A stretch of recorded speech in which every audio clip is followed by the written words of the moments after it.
Hello বন্ধুরা, আজকে আমার রেসিপি হলো সয়াবিন দিয়ে। সয়াবিনটাকে আগে গরম জলে ভালো করে ফুটিয়ে নিয়েছি। নিলে কী হবে, এই সয়াবিনটা ভালো নরম তুলতুলে হবে। দেখো সয়াবিনগুলো কেমন নরম নরম হয়েছে, দেখেছ আর কত বড় বড় হয়েছে। আর এইখানে নিয়েছি একটা বড়ো সাইজের আলু, একদম সয়াবিনের সাইজ করে কেটে নিয়েছি। এবার আমি দিচ্ছি কড়াইতে। এটা কিন্তু একদম আজকে রেসিপিটা মাখা মাখা হবে। এবার কড়াইতে দিয়ে দিচ্ছি তেল। দেখেছ তেলটা দিয়েছি। এবার এই তেলের মধ্যে আমি দিয়ে দিচ্ছি কিছুটা সাদা জিরে,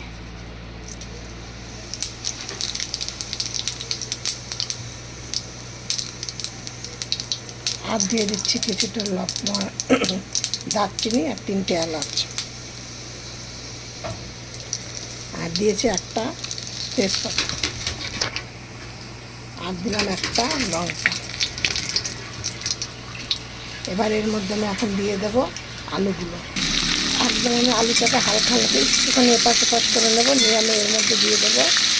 মানে আলুটা চন্দ্রমুখী আলু, বেশি একদম ছোটো ছোটো করে কেটেছি, বেশি বড় বড় করে বেশিক্ষণ নাড়াচাড়া করলে মানে গুলো একদম প্যাক হয়ে যাবে।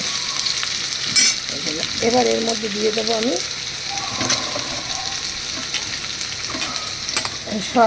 সয়াবিনগুলোকে ভালো করে গরম জলে ফুটিয়ে নিয়েছি, তোমাদের আগেই দেখিয়েছি। এবার আমি এটাকে ভালো করে নিগড়ে জলটাকে নিয়ে নিলাম, এই জলটা ছেঁকে নিলাম। একদম সব জলটি করার জন্য এইভাবে করে তোমরা করো। আমার হাতে আজকে একদম নিয়ে দিলে আমি তোমাদের সাথে এইভাবে করে আমি শেয়ার করছি। দেখো এবার এর মধ্যে দিয়ে দেবো মশলা। এবার দিয়ে দিচ্ছি এর মধ্যে, দেখো 2 চামচ আদা জিরে লঙ্কা পেস্ট করা,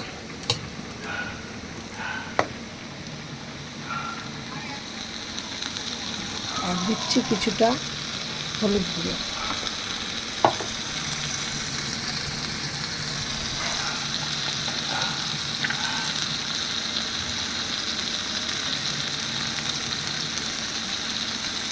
আর দিয়ে দিলাম কিছুটা কাশ্মীরি লঙ্কার গুঁড়ো।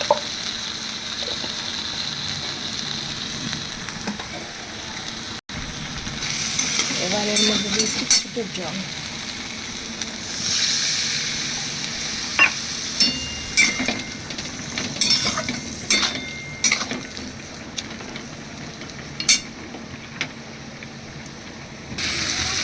আমি চম্পা রেসিপি হাউস থেকে আমি রেসিপিটি তোমাদের সাথে শেয়ার করছি।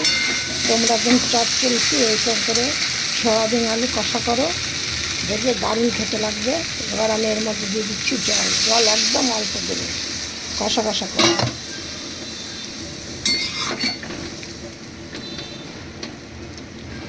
ঠিক আছে, জলটা একদমই কম দিলাম, দিয়ে এটা দিয়ে একটা কষা কষা তরকারি হবে, একদম নিরামিষ।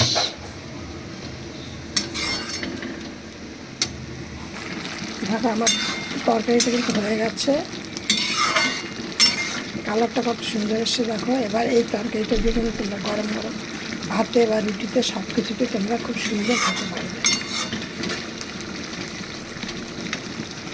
আমার এই রেসিপিটা দেখে তোমরা লাইক কমেন্ট শেয়ার করো। নতুন বন্ধুদের বলছি একটা সাবস্ক্রাইব করে পাশে বেলটি বাজিয়ে অল করে রেখে দিও, যাতে আমি নিত্য নতুন রেসিপি ছাড়ার সাথে সাথে তোমাদের মোবাইল স্ক্রিনে যাতে নোটিফিকেশান পৌঁছিয়ে যায়।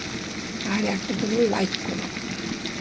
রেসিপিটা দেখতে কেমন হয়েছে তোমরা আমার কমেন্টে জানিও। আর তোমরা এইভাবে করে খেয়ে তোমরা আমাকে একটা করে লাইক দিও।